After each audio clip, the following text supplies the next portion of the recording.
하나님께서 우리에게 주신 말씀은 야고보서 1장 22절에서 27절까지 말씀입니다. 야고보서 1장 22절에서 27절까지 말씀입니다. 한 절씩 교독하도록 하겠습니다. 너희는 말씀을 행하는 자가 되고 듣기만 하여 자신을 속이는 자가 되지 말라.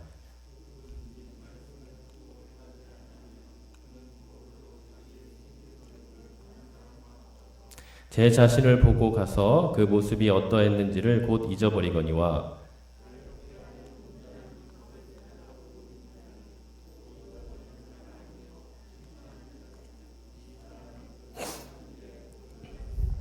누구든지 스스로 경건하다 생각하며 자기 혀를 제갈 물리지 아니하고 자기 마음을 속이면 이 사람의 경건은 헛것이라. 하나님의 아버지 앞에서 정결하고 더러움이 없는 경건은 곧 고아와 가부를 그 환난 중에 돌보고 또 자기를 지켜 세속에 물들지 아니하는 그것이니라. 아멘. 네, 우리가 지금 계속해서 이제 야고보서의 말씀을 보고 있는데요. 자, 우리가 믿는 하나님, 어떤 하나님입니까? 성경에 보면 하나님을 표현하는 여러 가지 내용들이 나옵니다.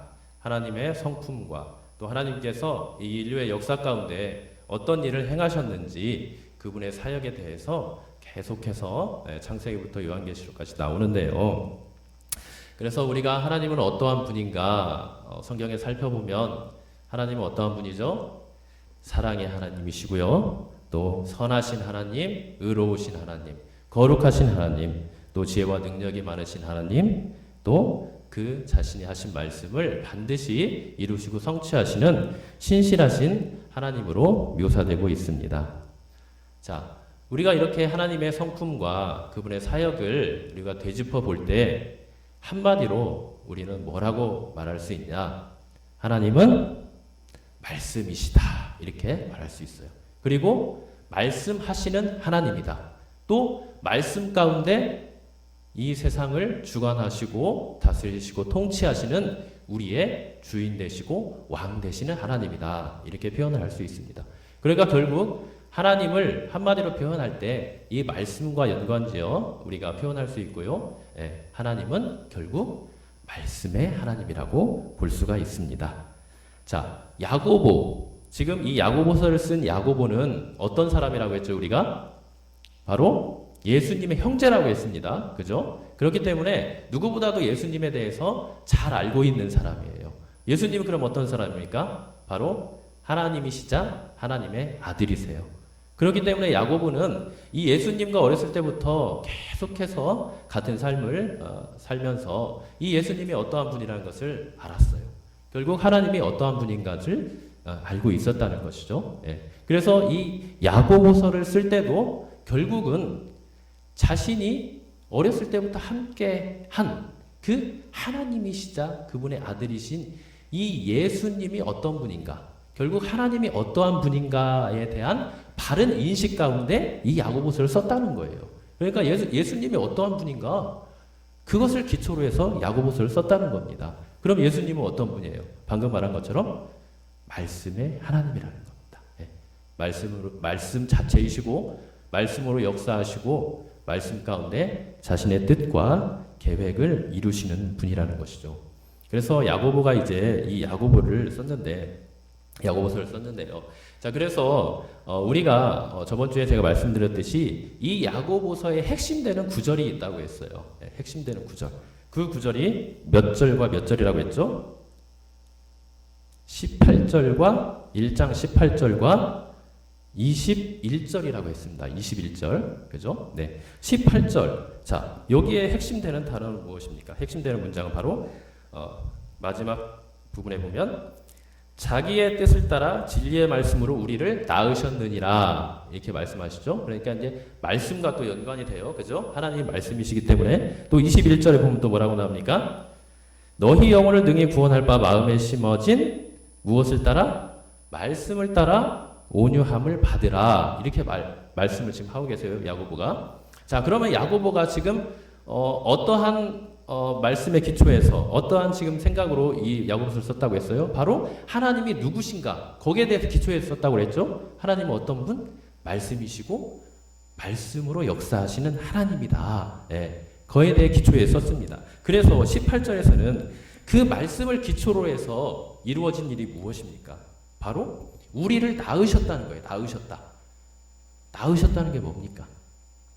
우리를 새롭게 창조하셨다는 거예요. 새롭게 창조하셨다. 자, 우리는 태어날 때부터 어떠한 존재로 태어나죠? 바로 존재적으로 죄인으로 태어납니다. 우리가 죄를 지어서 행함으로 죄를 지어서 죄인인 것이 아니라 그 이전에 이미 아담으로부터 물려받은 그 죄 때문에 그런 죄성 때문에 존재적으로 죄인으로 태어나서 죄인이에요. 그러한 죄인에게 돌아갈 결과 그 죄인의 마지막은 무엇입니까? 결국 하나님의 진노와 저주 가운데 영원한 죽음이 바로 이 죄인에 대한 결과입니다. 그래서 이 존재적 죄인으로 태어난 사람에게 있어서 가장 시급하고 가장 우선적인 문제는 뭐냐? 이 죄인된 신분에서 다시 하나님의 양자로서 새롭게 창조되는 새 창조의 역사가 일어나야 돼요. 그죠? 네. 그렇지 않으면 우리 인간은 영원한 하나님의 그 형벌 가운데서 비참한 영원한 삶을 살 수밖에 없는 것입니다. 그래서 하나님께서 이 비참한 죄로 인해 그 죽음과 영원한 비참한 가운데 있는 죄인에게 가장 먼저 하신 일이 뭐다? 바로 우리를 낳으신 것, 새롭게 창조하신 것, 하나님의 자녀로 다시 양자 삼아주신 이 일을 하셨는데 이 일을 뭘로 하셨다는 거예요? 바로 진리의 말씀으로 했다는 거예요. 말씀으로. 아니 어떻게 말씀이 그러면 우리를 새롭게 하나님의 자녀로 창조하는 새 창조의 역사가 일어날까요? 어떻게? 그럼 이 말씀, 이 진리의 말씀은 뭐라는 거예요? 우리에게 새로운 생명을 가져다 주는 복음의 복된 소식이 이 복음이라는 겁니다. 복음. 우리에게 영원한 생명을 주신 분은 그럼 누가 있죠? 바로 예수님밖에 없잖아요. 그래서 야고보는 자신이 어렸을 때부터 형제로 지내왔고 또 그분의 그 예수 그리스도에 의해서 하나님이 어떠한 분인가를 알게 되었는데 그 하나님에 대해서 이 진리의 지금 이 말씀, 그 예수님이신 이 진리의 말씀, 복음이 여러분 무엇입니까? 구원의 복된 소식이죠. 이 구원의 복된 소식은 누구에만 있죠? 예수 그리스도에게만 있는 거예요. 그래서 이 진리의 말씀은 결국 복음인 구원의 복된 소식이고 이 구원의 복된 소식은 결국 예수님으로 귀결되는데 결국 이 예수님이신 복음이신 이 진리의 말씀을 통해서 우리를 하나님의 자녀로서 새롭게 창조되는 그런 역사가 이루어졌다는 겁니다. 예. 그래서 18절에서 지금 야고보는 이 진리의 말씀으로 너희를 낳으셨느니라 하면서 예수 그리스도의 십자가의 그 복음만이 너희들을 하나님의 영적인 자녀요, 새로운 자녀로 다시금 거듭나게 할 수 있다는 것을 지금 말을 해주는 거예요. 그러니까 이 진리의 말씀 결국 뭐예요? 복음이고 예수 그리스도라는 거예요. 예. 그래서 이 진리의 말씀을 통해서 우리를 새롭게 창조하셨다. 하나님의 자녀로 다시 삼아주셨다. 거듭나게 하셨다. 이렇게 말씀을 하신 겁니다. 자, 그러면 이제 이 진리의 말씀, 복음을 통해서 예수 그리스도를 통해서 우리가 주님을 믿고 예수님을 나의 구주로 믿고 또 나의 주인으로 믿어서 이제 하나님의 자녀가 됐어요. 거룩한 백성이 되었어요. 자, 그럼 여기서 끝나는 게 아니라고 했죠? 이제는 어떠한 삶을 살아야 되죠? 그 자녀로서의 삶, 그 삶을 살아가야 되는 거예요. 거룩한 삶을 살아가야 되는 거예요. 자, 그러면 우리가 어떻게 거룩한 삶을 살아갈 수 있냐는 거예요. 어떻게? 그래서 야고보가 지금 21절에서도 뭐라고 합니까?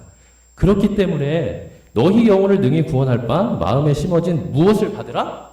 말씀을 받으라는 거예요. 그러니까 하나님께서 우리를 새 창조하셔서 거듭나게 하시는 것도 무엇으로? 이 예수 그리스도의 복음의 말씀으로, 생명의 말씀으로, 진리의 말씀으로 우리를 낳으셨지만 그렇게 해서 하나님의 자녀로 변화된 이 신분으로 살아가는 데 있어서 그 거룩한 하나님의 자녀로 살아가는 데 있어서도 우리에게 가장 기본이 되고 핵심이 되고 본질이 되고 생명이 되는 게 뭐다?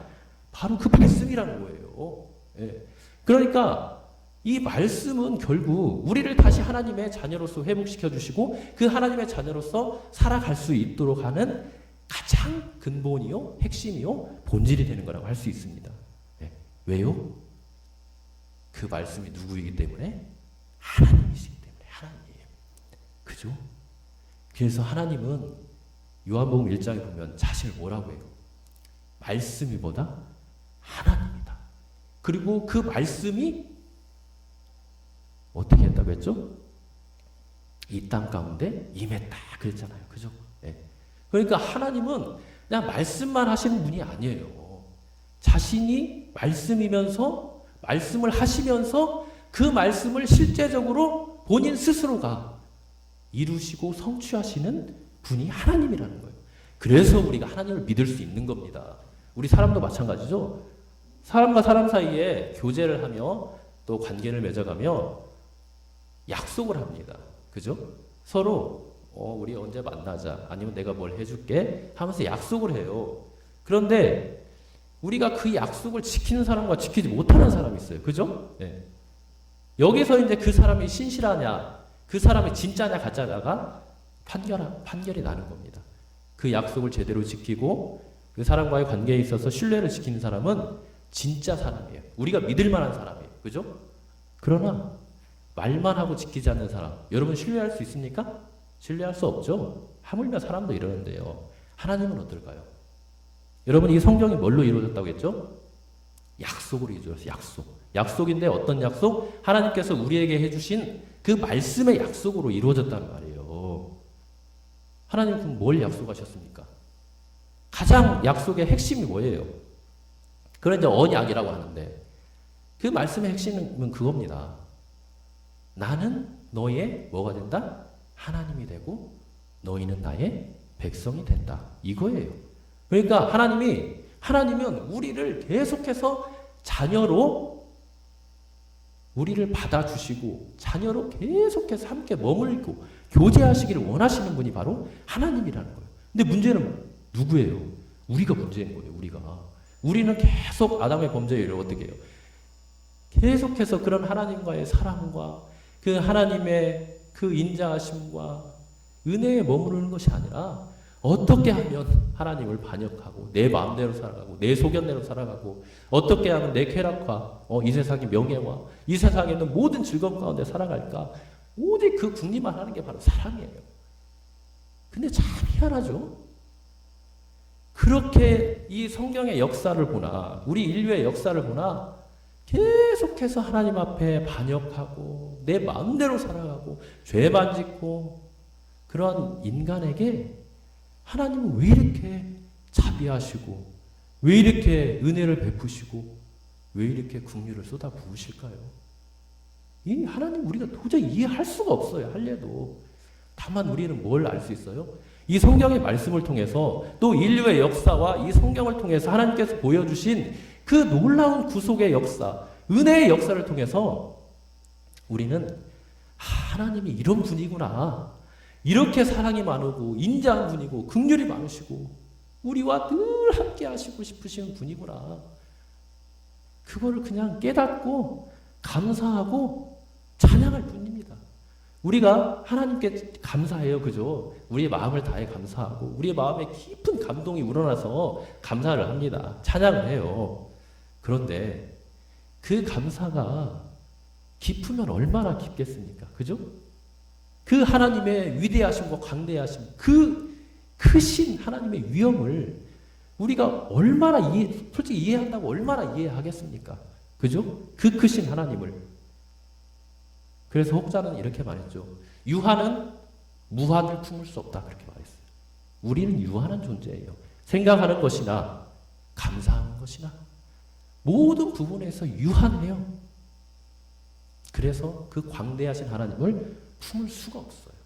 다만 하나님께서 말씀과 인류의 역사 가운데 우리에게 베풀어 주신 그 은혜를 통하여 그 은혜의 역사를 통하여서 하나님이 어떠한 하나님이신가, 그거를 깨닫고 그저 감사하고 그분의 말씀에 순종하며 나아가는 것 뿐입니다. 그죠? 우리가 영적이다 그렇죠? 여러분, 영적이라는 게 뭡니까? 경건이다 하는데 이 경건이 무엇입니까?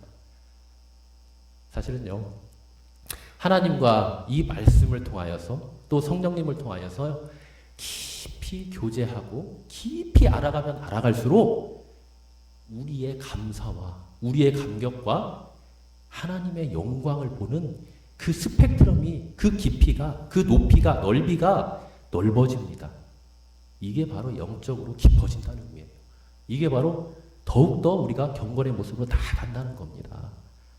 그래서 우리는 늘 야고보가 말한 것처럼 우리를 새롭게 하시고 또 우리를 거룩하게 하시는 이 말씀을 통해서 하나님을 더욱더 깊이 알아가야 돼요. 우리가 처음에 하나님을 믿을 때는요, 하나님에 대한 감사가 얼마나 나올까요? 그죠? 하나님 때문에 기뻐하는 일이 얼마나 많을까요? 여러분들의 한번 삶을 한번 되돌아보십시오. 그렇게 많지 않아요. 왜요? 하나님에 대해서 아는 게 요만큼밖에 없어. 하나님을 정말 내 전 인격 가운데, 내 삶 가운데 정말 영적으로 그렇게 하나님을 진정으로 경험한 적이 요거밖에 없어요. 그러면요, 요만큼밖에 감사가 나올 수 없는 거예요. 그렇지만 우리가 신앙이 깊어지고 우리가 늘 말씀과 기도 가운데 또 주님의 사랑 가운데 거하며 주님의 말씀 가운데 늘 순종하며 나아갈 때 주님과 그 깊고 친밀한 교제 가운데 우리가 하나님을 아는 지식이 깊어져 가고 또 그분의 영으로 충만해지면 해질수록요, 우리의 감사와 우리의 감격과 그 하나님을 임재 가운데 거하는 그 영광이 점점 더 커지는 것입니다. 그래서 우리는 늘 이 야고보가 말한 것처럼 뭘 가까이 해야 돼요?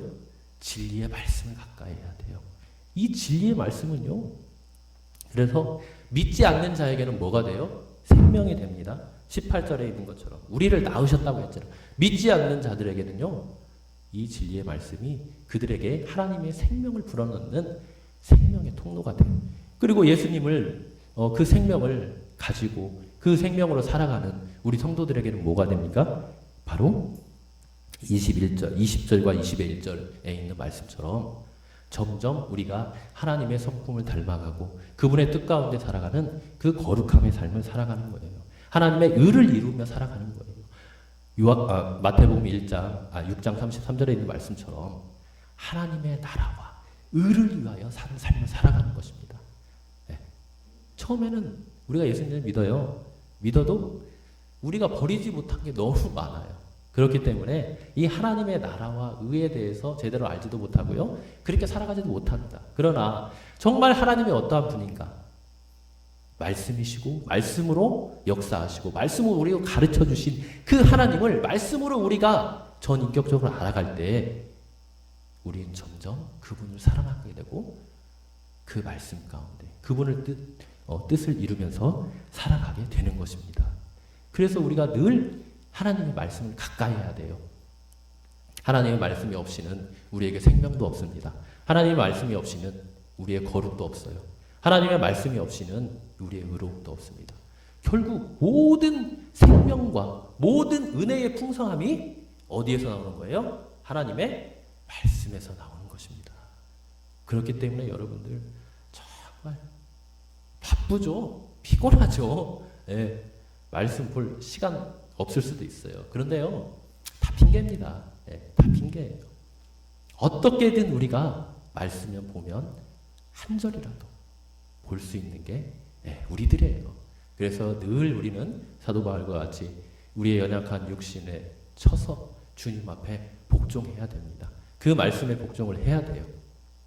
그럴 때 우리에게 이 야고보가 말한 것처럼 그 말씀을 통한 생명, 또 말씀을 통한 그 거룩함을, 하나님의 의를 이루어가는 삶을 살아갈 수 있습니다.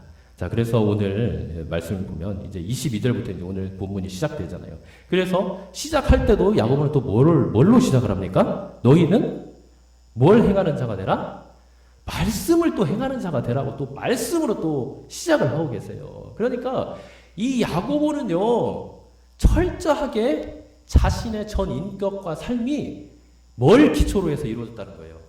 말씀을 통해 이루어졌다는 거예요. 여러분, 이거 굉장히 중요합니다. 만약에 우리의 전 인격과 삶이 말씀으로 이루어지지 않으면요, 우리는 이 세상 가운데 하나님의 거룩한 자녀로 살아갈 수 없을 뿐만 아니라요, 우리의 욕심대로 살아갈 수밖에 없어요.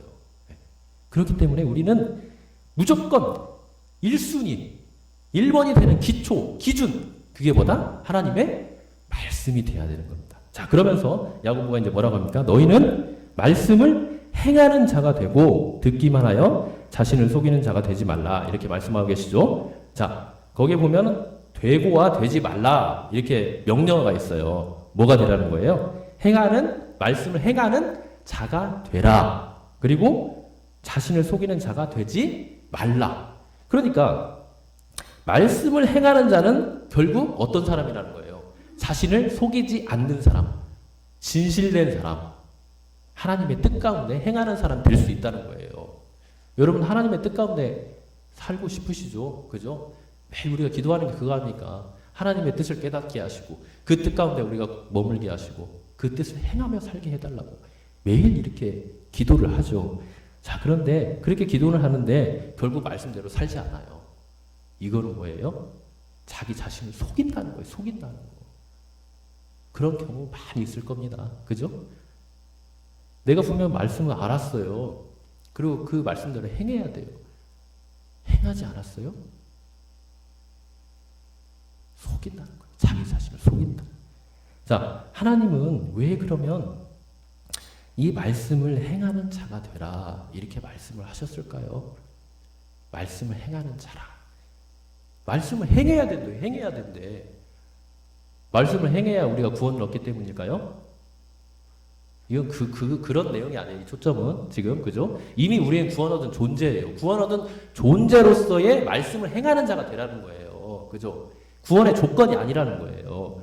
그래서 우리는 예수 그리스도를 믿어서 진리의 말씀으로 새롭게 새 창조되어서 하나님의 거룩한 자녀로 거듭났으면 이제 거룩한 삶을 살아야 되고 그 거룩한 삶의 핵심이 지금 뭐라는 거예요?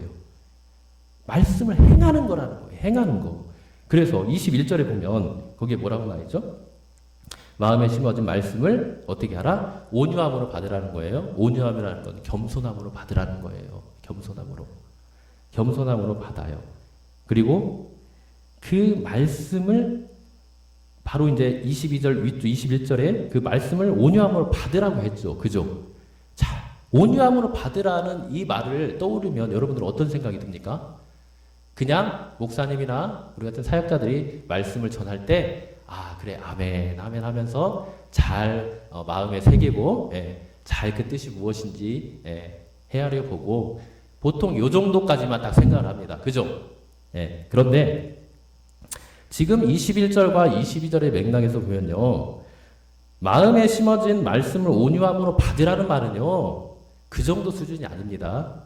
왜 지금 22절에서 야고보가 너희는 말씀을 행하는 자가 되라 이렇게 말씀을 하셨을까요?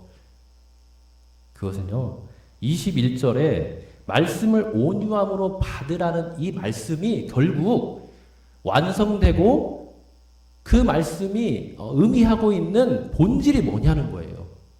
그것은 바로 행함까지 나아가야 된다는 거예요. 행함까지 나아가야 된다. 그래야 그 말씀을 우리가 온유함으로 받는다는 완전한 의미가 되는 겁니다. 단순히 우리가 하나님의 말씀을 겸손함으로 받았어요. 중요해요. 그죠? 왜냐하면 우리는 먼저 말씀을 받아야 돼요. 그죠? 우리가 뭔가를, 우리가 건강해지기 위해서는 뭔가를 먹어야 되잖아요. 그죠? 먹는 것이 우선입니다. 그 먹는 게 뭐예요? 말씀을 받는 거예요. 목사님이나, 아니, 우리 사역자들이 말씀을 전할 때, 또는 여러분들이 스스로 말씀을 읽고 묵상할 때, 그것이 바로 말씀을 받는 거예요. 근데, 우리 성도들은요, 여기에서 멈추면 안 돼요. 결국 어디까지 나아가야 이 말씀을 받는 것이 온전히 이루어집니까? 바로 행함까지 나아가야 된다는 거예요. 행함까지 나아가야 된다. 자, 그러면 하나님은 그냥 말로만 이렇게 야 너희들 내가 너희들에게 이렇게 말을 하니까 내가 하는 말을 지켜야 돼 이렇게 하면서 그냥 단순하게 그렇게 말씀하셨을까요? 우리 하나님은요 그런 하나님이 아닙니다. 우리 하나님은요 본인이 직접 스스로 하지 않으시는 거는요 우리에게 강요하거나 말씀하지 않으세요. 직접 우리에게 본을 보여주시는 하나님이라는 거예요. 자, 그러면 하나님이 어떻게 우리에게 먼저 말씀을 행하시는 것을 보여주셨을까요? 어떻게 보여주셨을까요? 성경에 보면요, 아까 성경이 뭘로 이루어졌다고 했죠? 언약, 하나님의 약속의 말씀으로 이루어졌어요. 그리고 하나님은 말씀하시는 하나님이라고 했죠? 그렇기 때문에 자신이 하신 약속, 이 말씀을 반드시 지키시고 성취하시는 신실하신 하나님이십니다. 그죠? 우리는 이걸요, 창세기부터 계시록까지 말씀을 보면요, 너무나도 많이 볼 수 있어요. 제가 저번에도 말씀드렸듯이 이 성경 안에는요, 하나님의 약속의 말씀이요, 무한하게, 정말 무궁무진하게 담겨져 있어요. 자, 그런데 이 하나님께서 직접 우리에게 자신이 하신 말씀을 행하시고 성취하시는 그 가장 핵심되는 사건이 하나가 있습니다. 그게 뭘까요? 뭘까요? 바로 성육신 사건입니다. 성육신. 성육신이 무엇입니까? 하나님이 인간의 육신을 입고 오신 사건이에요. 이게 왜 하나님께서 우리에게 보여주신 실제적으로 자신의 하신 약속, 말씀을 행하신 핵심적인 사건이 될까요? 왜냐면요, 물론 다른 약속도 많이 있어요. 뭐 아브라함에게 주신 약속, 노아에게 주신 약속, 또 뭐 야곱에게 주신 약속, 엄청나게 많은 약속이 있는데요. 왜 이 사건, 성육신의 사건이 가장 핵심으로 뽑느냐? 그것은 바로 이 성육신의 사건이 바로 우리 모든 인류와 이 땅 가운데 하나님의 사랑과 하나님의 공의를 드러내는 가장 핵심적인 사건이기 때문입니다. 네. 이게 이 성육신이 뭐예요? 결국 하나님이 죄인된 우리를 구원하시기 위해서 예수님을 보내주신 사건 아닙니까? 그죠? 근데 예수님이 이 땅에 오실 때 그냥 오셨나요? 아니죠. 아까 말씀하신 대로 약속을 해주셨어요. 하나님이 약속을, 어떤 약속? 얘들아, 근데 그래서 예수님이 오시는 시점을 통해서, 기점을 통해서 그 이전을 구약이라고 하고 그 이후를 신약이라고 하잖아요. 구약이 뭐예요? 구약은 바로 옛날 약속이라고 해서 옛 약속이라고 해서 먼저 일어난 약속이라고 해서 하나님께서 너희들을 앞으로 구원해 줄 거야. 하나님의 뜻과 계획을 말씀하시고 여기서도 말씀이죠. 그죠? 말씀으로 자신의 뜻과 계획을 말씀하셨어요. 거기서 끝인가요? 아니죠. 내가 너희를 위해서 구원할 자, 메시아, 그리스도를 보내줄 거다. 약속을 해주셨어요? 끝인가요? 아니죠. 갈라디아 4장 4절에 보면 때가 참에, 어떤 때가 참 거예요? 이 인간의 세상의 때입니까? 시간입니까? 인간 세상에서 시간과 하나님의 시간이 있어요. 뭐 카이로스 크로노스라고 하는데 이것까지 말 필요 없고요. 하나님께서 그 때가 참이라는 것은 인간의 때가 아니에요. 인간의 시간이 아니라 하나님의 때를 말하는 거예요. 그러니까 하나님이 이제는 내가 너희에게 약속하신 그 약속을 이룰 때가 됐다. 내가 너희에게 메시아를 보내주겠다고 분명히 약속했지? 이제 그 때가 되었어. 때가 참에 여자의 몸에서, 마리아의 몸에서 예수님을 태어나게 하신 거예요. 우리를 위해서 구원자 예수 그리스도, 그 메시아를 보내주신다고 약속을 하셨는데 그 약속을 성취하시는 거예요. 그러니까 서두에서 제가 말씀하시지, 하나님은 어떤 하나님이세요? 말씀의 하나님, 말씀으로 역사하시는 하나님, 그 말씀으로 우리를 다스리는 하나님. 그러니까 결국 이 말씀을 통해서 우리에게 그 하나님의 은혜와 사랑을 보내주신 겁니다. 그래서 하나님께서는 우리에게 그 먼저 자신이 어떠한 분인가? 어떠한 분이요? 말씀을 행하시는 분. 말씀이시고 그 말씀대로 직접 행하시는 분이라는 것을 이 성육신 가장 핵심이 되는 이 예수 그리스도를 보내주신 이 성육신 사건을 통해서 본인이 내가 이렇게 말씀하고 약속하지만 그 약속을 반드시 지키는 행하는 분이라는 것을 우리에게 몸소 보여주셨어요. 그렇기 때문에 하나님은 우리에게 그렇게 말씀하실 수 있는 겁니다. 만약에 본인도 자신이 하신 말씀을 지키지도 않으시는데 우리에게 너희는 내가 한 말대로 행해라? 그럼 여러분들 물론 지키는 사람도 있겠죠. 그죠? 네. 그렇지만 많은 사람들이 믿지 않을 거예요. 아니 하나님 본인도 자신이 하신 말씀도 지키시지 않은데 내가 왜 지켜야 돼요? 이렇게 따지고 반문하는 사람이 있다는 겁니다. 하지만 하나님은 자신이 우리를 얼마나 사랑하시는지 또 자신이 하신 약속에 얼마나 신실하신 분이신지를 직접 이 성육신의 놀라운 역사를 통해서 우리에게 보여주시고 너희도 말씀을 행하는 자가 되라 이렇게 말씀하시고 명령하신 겁니다. 그러니까 하나님께서 이렇게 자신 있게 말씀하시는 이유는 하실 수 있다는 이유는 뭡니까? 본인이 직접 그렇게 우리에게 본을 보여주셨다는 거예요. 사도 바울도 그렇게 했죠. 너희는 나를 본받는 자가 되어라. 자, 이런 말 하기가 여러분 쉽습니까? 어렵습니까? 정말 쉽지 않아요. 그죠? 네. 그렇지만 하나님은 또 사도 바울은 그렇게 직접 본을 보이며 말씀을 행하는 자가 되라고 했습니다. 이렇게 우리가 말씀을 행하는 자가 되라고 하나님께서 말씀하시는 이유는 그처럼 본인이 직접 우리에게 그 말씀을 행하시는 본을 보여주셨고 또 그렇게 말씀을 행할 때에 어떤 일이 일어납니까? 결국 20절에 있는 말씀처럼 뭐가 이루어져요? 하나님의 의가 이루어지는 거예요. 의가 이루어지는 거. 아까도 말씀드렸지. 마태복음 6장 33절에 너희는 먼저 무엇을 구하라? 그의 나라와 그의 의를 구하라는 거예요. 그러니까 하나님의 관심과 초점, 최우선순위는 뭐예요? 하나님의 나라와 의라는 겁니다. 우리가 태어나서부터 죄인으로 태어나기 때문에 하나님의 의가 없어요. 하나님의 나라를 잃어버린 사람들이에요.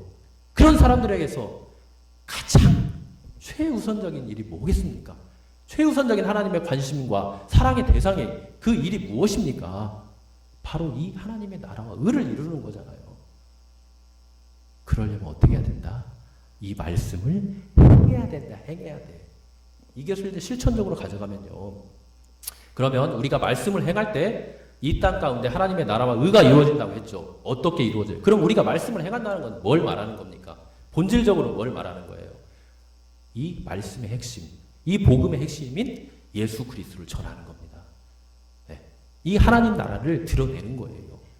드러내되 우리가 그 복음의 진리를 우리의 말로도 전하지만 어떻게 해야 돼요? 이제 행함으로 해야 된다는 거예요. 행함으로.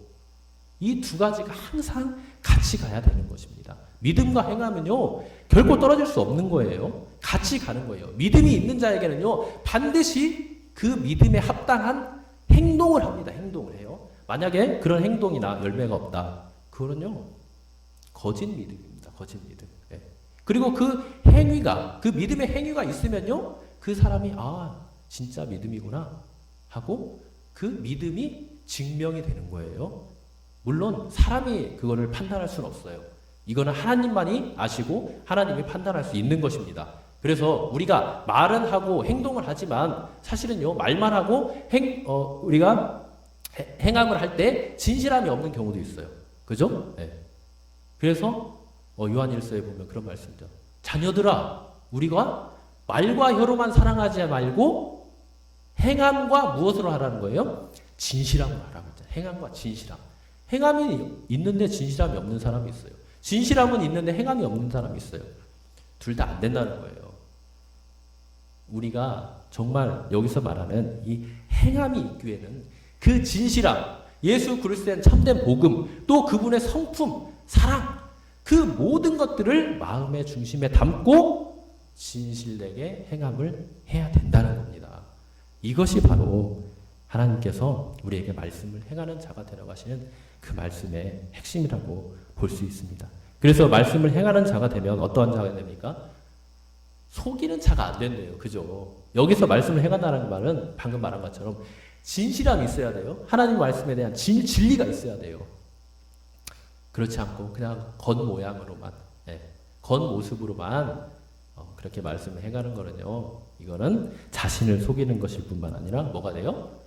거짓된 것이 되는 것입니다. 그래서 우리가 말씀을 듣고 행하는 거 굉장히 중요합니다. 중요해요.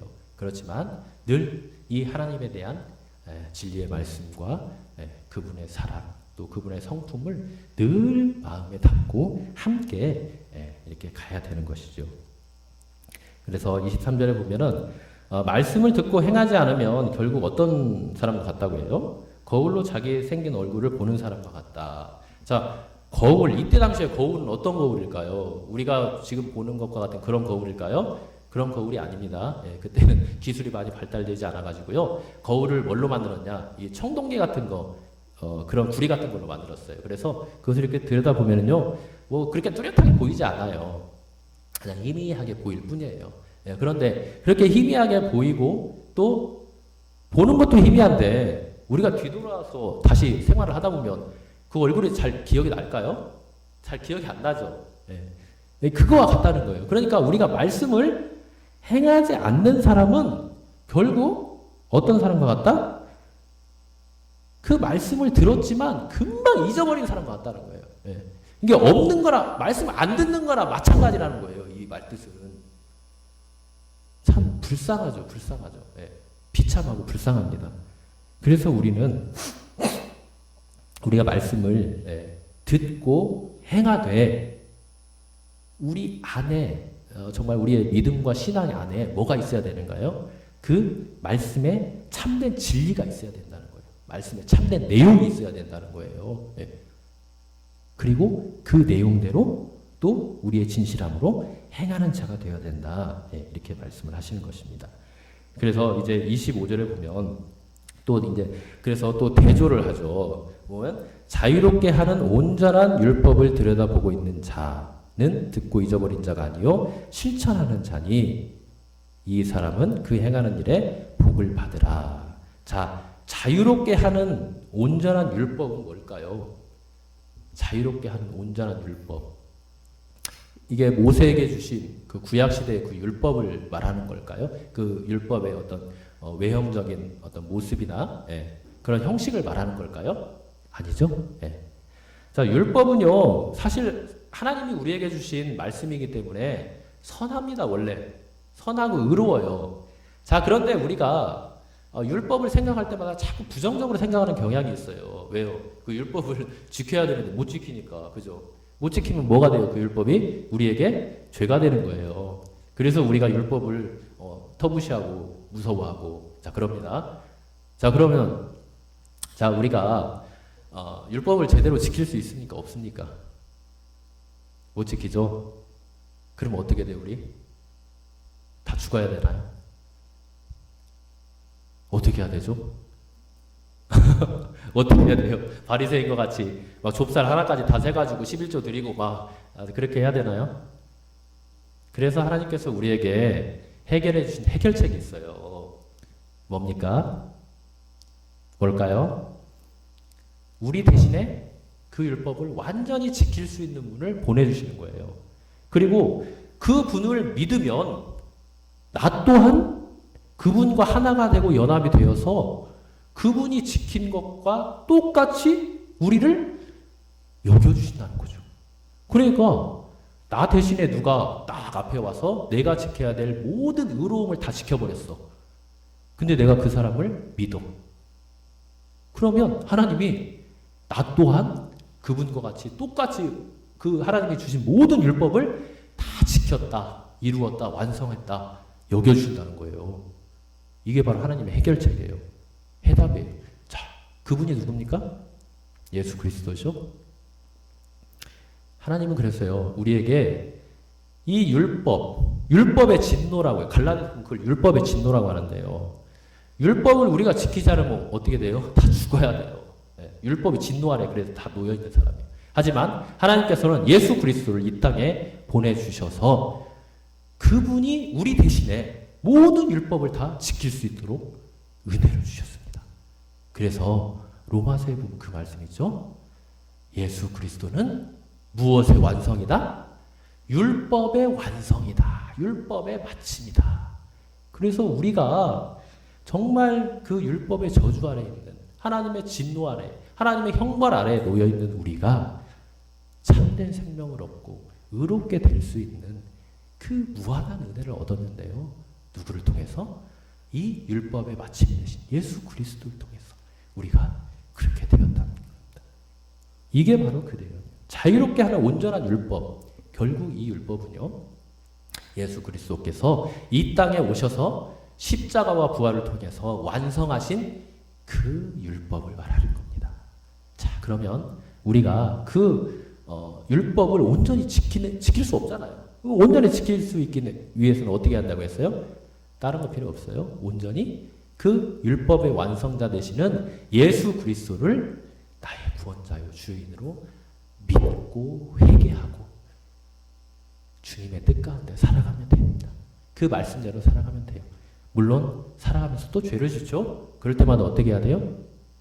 십자가 앞에도 나아가야 되죠. 우리의 율법을 완성하시고 우리의 모든 과거, 현재, 미래의 죄까지도 다 담당하신 그 주님 앞에 나아가서 다시금 진실되게 회개하고 나아가야 되죠. 나아가야 되죠. 그래서 그 십자가 앞에 나아갈 때만이 우리에게 무엇이 주어진다는 거예요? 자유가 주어진다. 그래서 여기 앞에 있는 그 온전한 율법이 뭐라고 나온 거예요? 자유롭게 하는 율법이라고 했잖아요. 자유롭게 하는 율법. 결국 주님께서 이루어 주신 이 완전한 율법 앞에, 십자가 앞에 우리가 나아가야 되는 것입니다. 그렇게 그래서 우리가 그렇게 자유롭게 하는 온전한 율법을 이제 뭐라고 했습니까? 들여다보라. 그렇게 해서 들여다보다.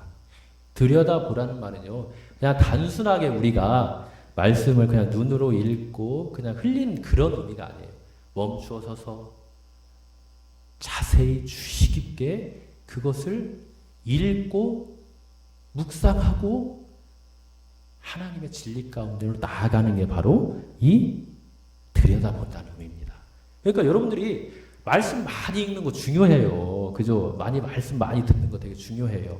다독, 다청 되게 중요합니다. 그러나 그보다 더 중요한 게 뭐예요? 한 번의 말씀을 들어도 어떻게 들어야 돼요? 들여다봐야 돼요. 집중해서 봐야 돼요. 그 의미가 무엇인가? 정말 우리가 이 아둥바둥 정말 우리의 온 힘을 다해서 정말 그 진리를 알기 위해서 노력해야 됩니다. 쉽지 않죠? 쉽지 않아요. 그래서 목사님들이나 성경 공부나 그런 걸 하는 겁니다. 그러니까 그런 기회가 있을 때 여러분들 하는 게 정말 좋아요. 되게 좋아요. 지금 코로나 때문에 뭐 성경 공부나 여러 가지 하지를 못하고 있는데요. 앞으로 물론 이제 이런 시대가 계속 온다고 그래요. 이런 시대가 이제 코로나를 기점으로 해가지고 계속 이어진다고 그래요. 자, 그럼 우리 교회는 어떻게 해야 될까요? 어떻게 해서든지 성도님들에게 또 우리가 함께 할 수 있는 시간을 만들어야 돼요. 근데 코로나 때문에 만나질 못해. 그럼 어떻게 해야 돼? 온라인으로도 해야 되죠. 그래서 뭐 교육부서도 그렇고요. 앞으로 뭐 성경 공부도 그렇고요. 많은 부분들이 이제 온라인으로 대체될 것입니다. 대체돼요. 그럴 수밖에 없어요. 그러나 여러분들이 알아야 되는 건 뭐냐면요. 메인은 바뀌잖아요. 메인은 우리가 함께 모여서 함께 예배하고 찬양하고 기도하는 거예요. 왜 그러냐? 왜 그러냐면요. 하나님은요. 원래 우리를 창조하실 때 그렇게 창조하셨어요. 하나님과 함께하는 함께 할 수 있는 존재로 만드셨고요. 우리가 예수 그리스도를 통해서 하나님의 자녀로 거듭나고 나중에 이제 저 천국에 갔을 때요. 우리는 어떠한 삶을 살게 될까요? 온라인으로 이렇게 막 할까요? 절대 그렇지 않아요.